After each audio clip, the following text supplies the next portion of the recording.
In 1957, the Soviet Union launched the first satellite Sputnik into space, kicking off the space race. 5 years later, in 1962, JFK gave his infamous "We choose to go to the moon" speech. We choose to go to the moon in this decade and do the other things, not because they are easy, but because they are hard. Because that goal will serve to organize and measure the best of our energies and skills.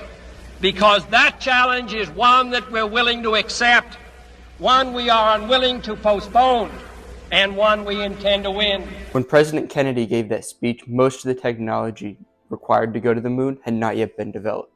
So NASA scientists had to spend the rest of that decade developing the new technologies in order to reach the moon. The first of these new technologies was the Apollo Guidance Computer, which was the first computer to use integrated circuits and use a digital fly-by-wire system to eliminate human error when piloting the spacecraft. It was later adapted for use in airplanes, cruise control, and anti-lock brakes. Another development was the fact that they needed to miniaturize the computers enough to fit into the spacecraft. This led to the rapid acceleration in computer technology. Finally, memory foam was created and used in the astronaut seats to reduce the impact of takeoff and landing. The spacecraft that they used to get to the moon was made out of 2 distinct parts: the Saturn V rocket, which was used to shoot them up into space, and the Apollo spacecraft, which was used to get them to the moon. The Saturn V rocket was made up of 3 parts: the first, second, and third stage, all of which were jettisoned once they were no longer needed. The Apollo spacecraft was also made up of 3 parts: the lunar module, which would land on the moon's surface, the service module, which housed the propulsion systems, oxygen, and water, and finally the command module, which housed the astronauts for most of the mission and was the only part to return back to Earth. Finally, there was the launch escape system, which was located at the tip of the rocket and was to be used if anything went wrong during launch. T-minus 15 seconds. Guidance is internal.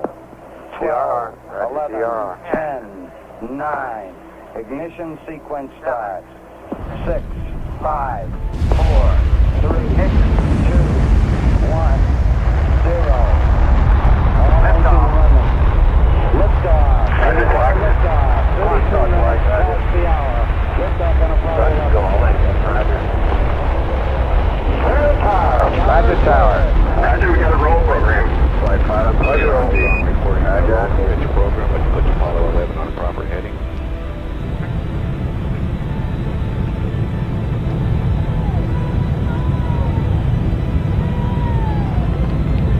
Plus 30 seconds. Flight plane safety is normal. Roger, sir. Roll complete and the pitch is programming. Roger, roll, roger, pitch. Stand by for 1 Bravo. Mark, 1 Bravo. 1 Bravo. 1 Bravo is a... Flight plane safety is almost in the water. Roger, sir. Altitude's 2 miles. Okay. Roger, how you boosted? Where's our flight? Downrange 35 miles, 30 miles high. Standing by for the outboard engine cut down now. Where's our flight? Roger.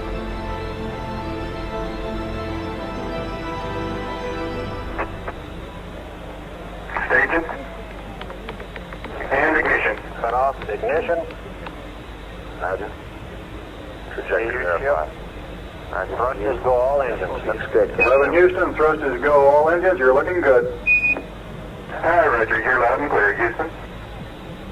At 3 minutes, downrange 70 miles, 43 miles high, velocity 9,300 feet per second.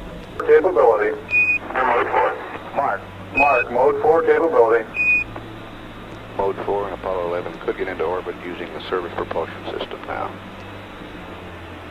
Altitude is 100 miles, downrange 883 miles. Outboard engine. Engine and ignition. Ignition confirmed, thrusters go. Ignition confirmed, thrusters go. 11.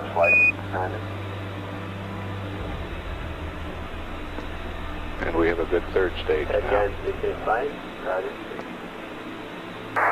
30 feet, 2.5 down. Straight shadow. 4 forward.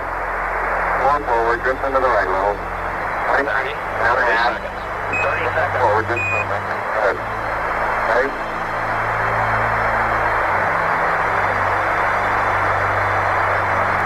right. Okay, engine stop. APA at a descent. Auto descent. Auto. Mode control both auto. Descent engine command override off. Engine arm off. Port 13 is in. Arm is off. We copy you down, Eagle. T1. Stand by. T1. Tranquility base here. The Eagle has landed. Roger, Tranquility. We copy you on the ground. You got a bunch of guys about to turn blue. We're breathing again. Thanks a lot. That's one small step for man. One giant leap for mankind.